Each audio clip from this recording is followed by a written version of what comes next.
I'm in Hong Kong, and I'm sitting and talking with Simon Large. And I know this is going to be a fascinating conversation you'll want to listen to. So welcome to 360 Conversations and this Asia and the West podcast series, Simon. I'm delighted you're here. Thank you very much for having me. I'm delighted to be here as well. So tell me something about how did this all get started? How do you happen to be in Hong Kong? I was born in Hong Kong.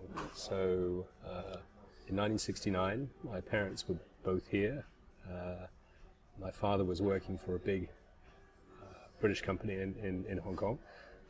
So yeah, that's where I came to be. I was here for the first 7 years of my life, and then I moved from here to Japan.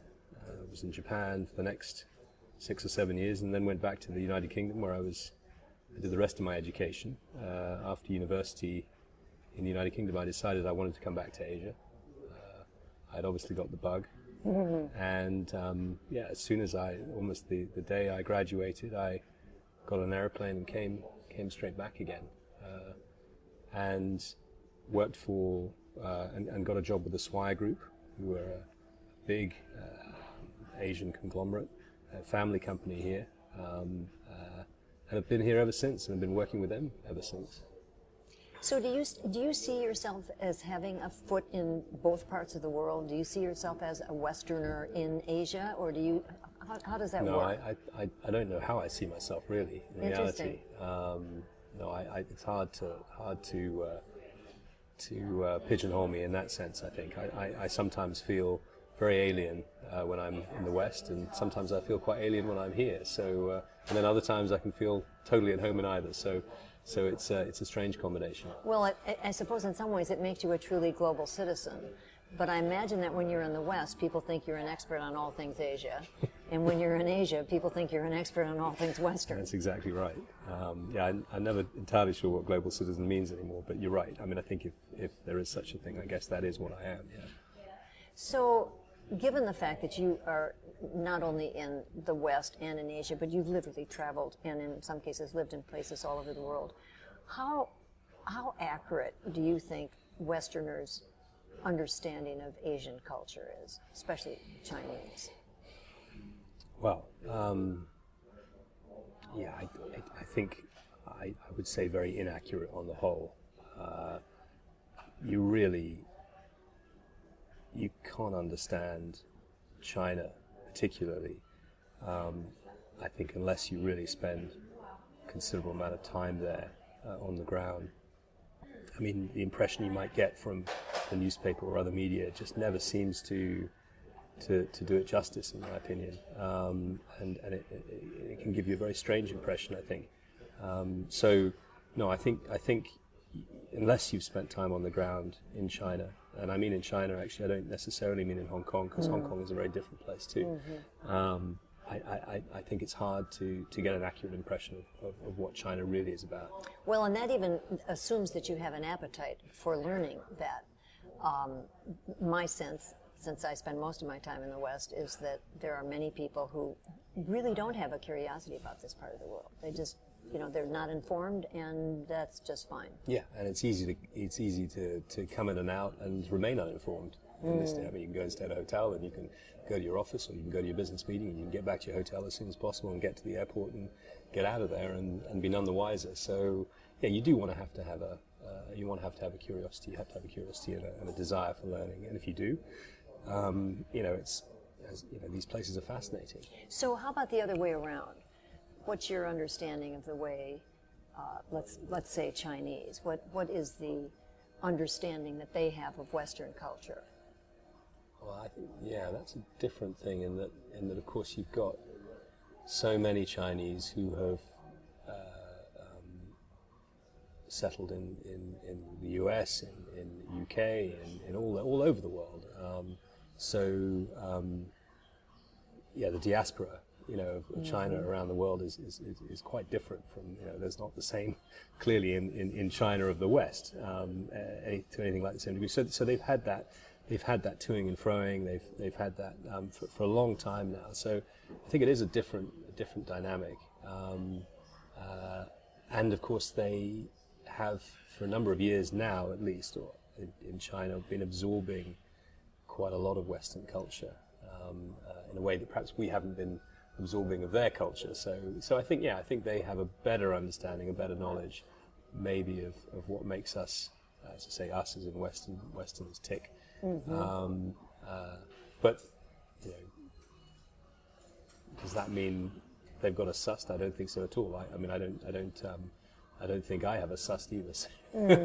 So you've been here such a long time. How has this all changed? Well, let me start with another question.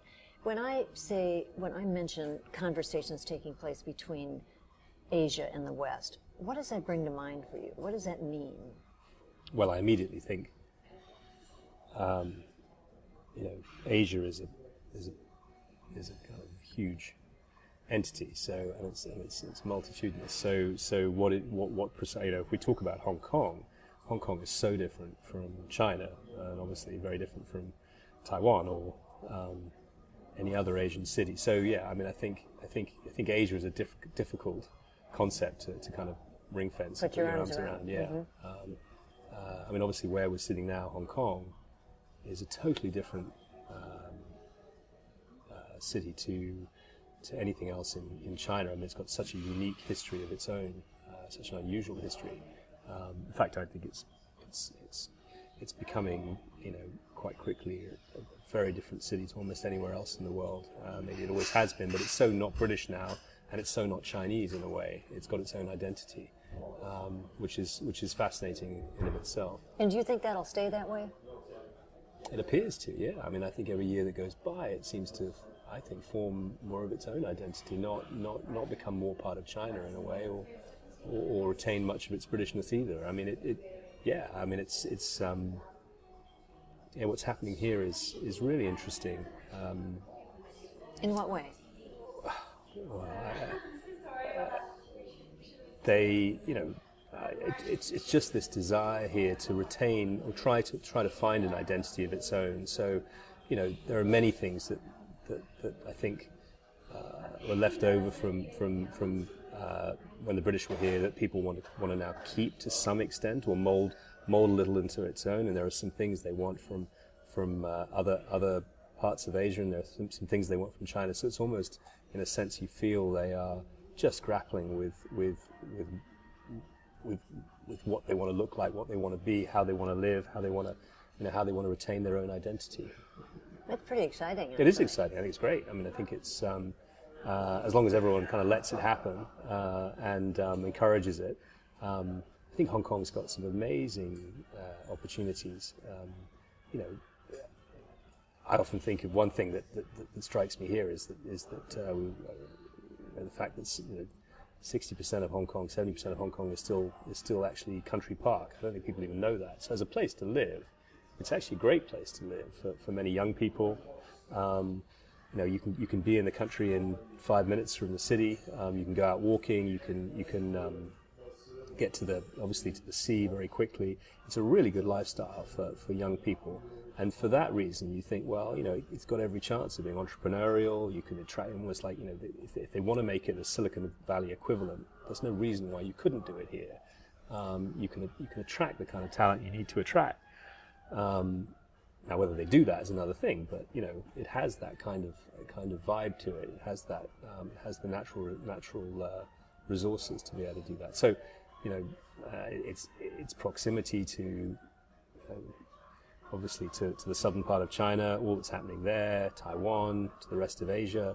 It's always been geographically in a great place. So, yeah, Hong Kong's got lots going for it, I think. So let's talk about something that's on the mind of a lot of people that think about and are interested in China, and that is this recent slowdown, downturn, whatever you want to call it, however you see the numbers. Has that had any, first of all, is it real? And secondly, has it had any impact on your business? Has it had an impact on your client's business? Yeah, so I'm in the cargo business, I'm in the logistics business. So if you get any kind of even mild cold in the markets, we're almost the first business. I'm in the air cargo business, air freight business, so you feel it almost straight away. People stop flying things by air freight. So yes, the downturn in the Chinese economy at the beginning of 2016 immediately saw a slowdown in my business. and but I think everyone kind of anticipated it would happen, and no one was quite sure as to the degree to which it would hurt everyone. Actually, it was a little bit of a hiccup for a while, and then it's actually picked up again in the last Really? 6-7 months. Because isn't it true that on some level China is really trying to get out of the manufacturing export business and become more internally dependent on its own economy, or am I wrong about that? Yeah, I mean they've certainly moved a lot of the manufacturing away from the southern part of China and moved it to the center of China, and they've also, you've seen a lot of manufacturing go to places like Vietnam and Cambodia. Well, I guess that means there's still cargo being shipped, though. There's still cargo being shipped, and they're such a huge country. I mean, China getting out of manufacturing it's never going to happen in its entirety. I mean, they're always going to be manufacturing. It's just a question of the size and the scale. And I mean, they definitely de-emphasized it and tried to, as I said, the pollution has been an issue, so they tried to relocate it. But it's a huge. I mean, it's a huge industry. So how about your clients? How have they been affected by that? It just means that in my case, or in my client's case, we've all had to be a little more mobile. So, everyone was kind of focusing all their resources on southern China, and suddenly then realized, okay, these things are going to shift around to different locations, and we've got to move with it.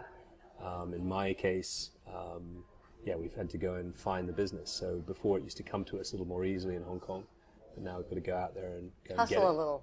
Hustle a little, exactly. Yeah, it's not going to be so easy anymore. So what about the individuals?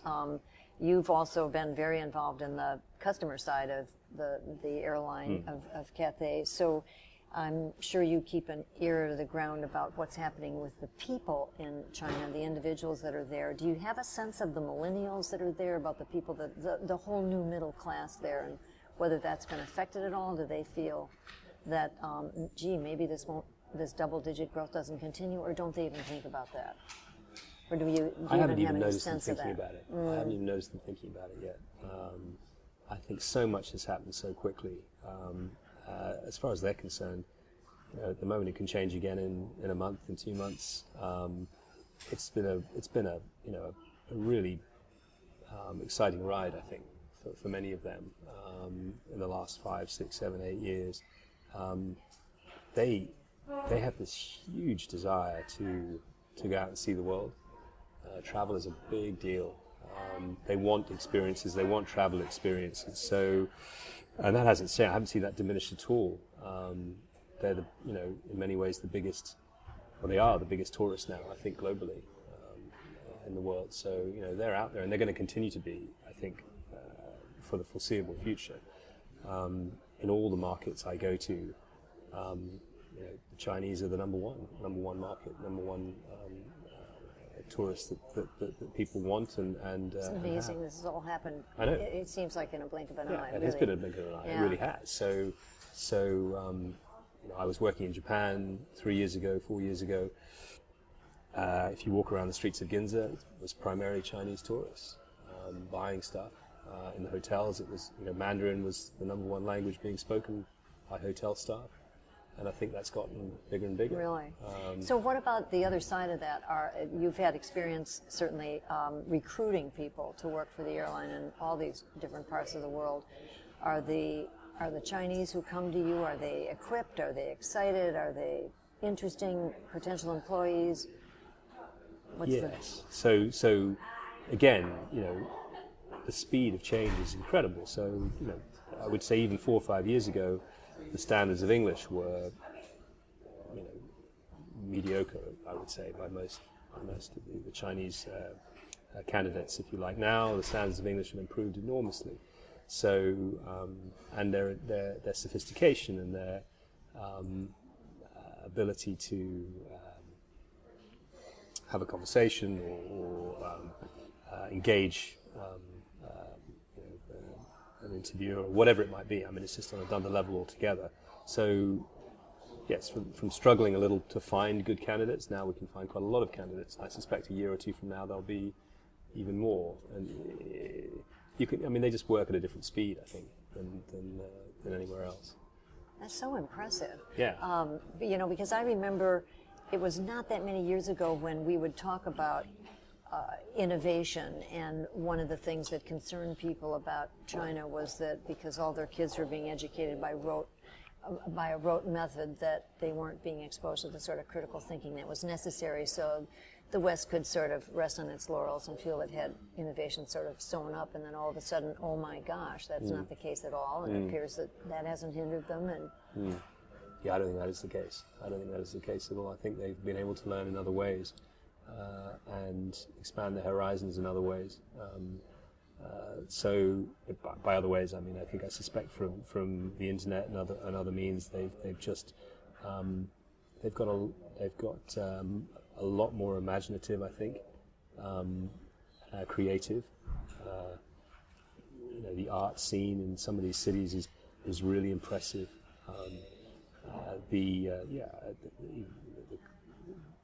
I think it would be a risk to underestimate any of that at this point in time, from what I've seen anyway. is this going to be the century of China, do you think? It could well be. It could well be the century of China. The only issue I think with China that I can see, they clearly have some real environmental challenges, and you can see that now. I mean, even in Beijing at the moment, you've got these huge pollution problems. You have to fly in there, and you fly into any of their major cities, and you can see that is a challenge. That's a problem. That hasn't got easy answers, and they're going to have to find some answers to that. But they seem to be at least mouthing, and there were some indications that they're actually doing something about it, tough as it is. Yeah. So it's fascinating to me to think that, in fact, this may be the opportunity that China takes the lead on this, since there are other parts of the world that are, in fact, even denying that there are environmental problems. It could be one of the things that they do to win the world over, in a sense, about something that is everybody's concern. You're totally right. So, yeah, I think the indicators are they have got a big wake-up call. They know that. As I say, just from this pollution issue, and knowing the Chinese, they'll do something about it. So you're right. So that could be fascinating to see how that changes the way they think about energy, or how they design their cities, or how they design their agriculture. I mean, all those things need real focus. Yeah, and fast. Yeah. So you appear to be generally bullish about China's future, and apparently the way it will intersect with the rest of the world. Am I right about that? It sounds like it. Yes, I think I am. I've never seen or never perceived the Chinese at heart as anything to be afraid of, and I think that I think they've got a real positivity about them, and a real enterprise about them, which I would absolutely say I'm bullish about generally. So is the biggest source of your optimism the people themselves, this sort of can-do, ambitious, we have the future, it's only going to get better kind of attitude? Is that what it is, or is it something else? Some of that, but I see real heart there too, in the people I meet, in the communities I've visited. There's much more heart there than I think sometimes is perceived. Oh, I think you're so right. And I think that's really important. So it's that combination. They're when you get to know them, as I say, they're very kind people, and the whole wise. And there's a huge country to talk about as one people. But I mean, I've seen a huge amount of humanity there, and kindness there, and caring there, and good spirit there. So I think that's probably as much what makes me. So on the challenging side, you mentioned pollution and the environment in general. They seem to have other big issues. Do you know where stuff like that stands? For example, their healthcare system, which apparently is a problem, especially when you consider all the aging people they have. Yeah.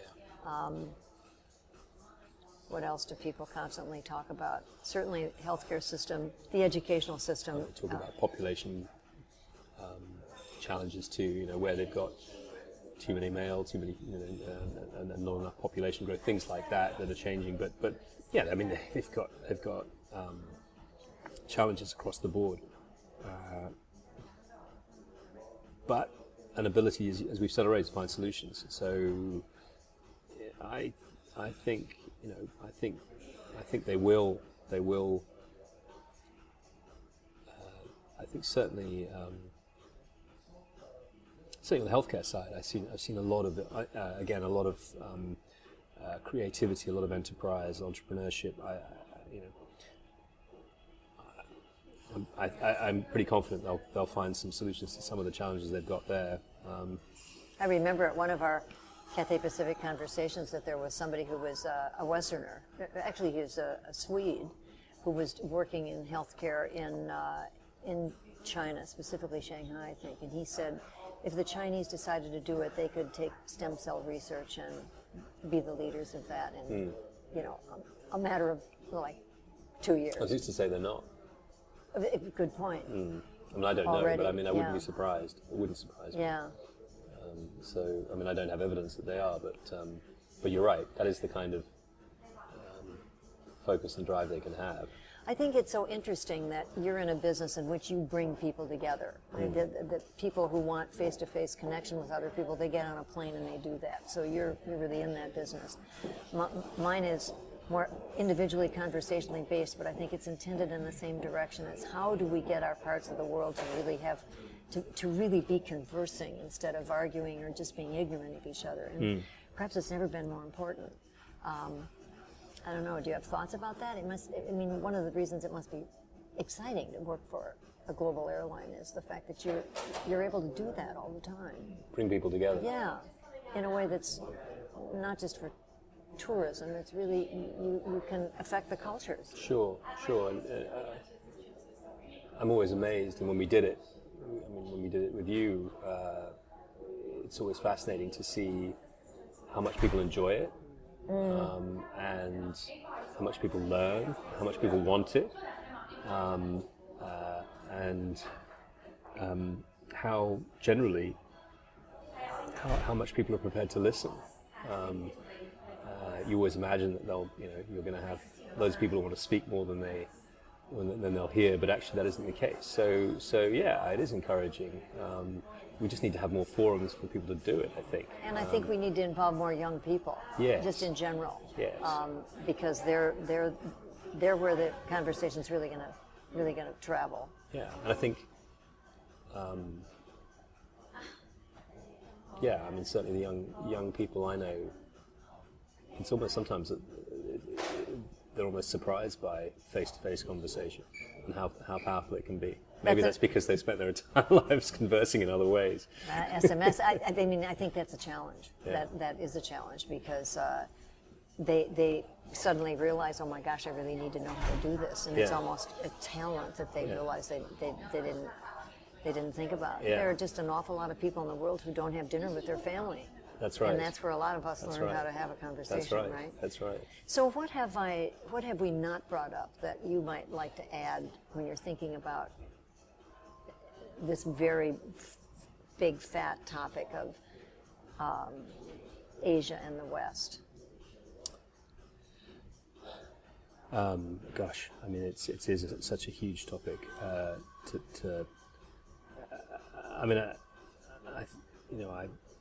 I think what I find so interesting now is, I think you mentioned it, but I mean, and I think a lot of the people you'll talk to, how many Chinese have been educated in the US and have come back into Asia. I see that, more and more now, where you'll come across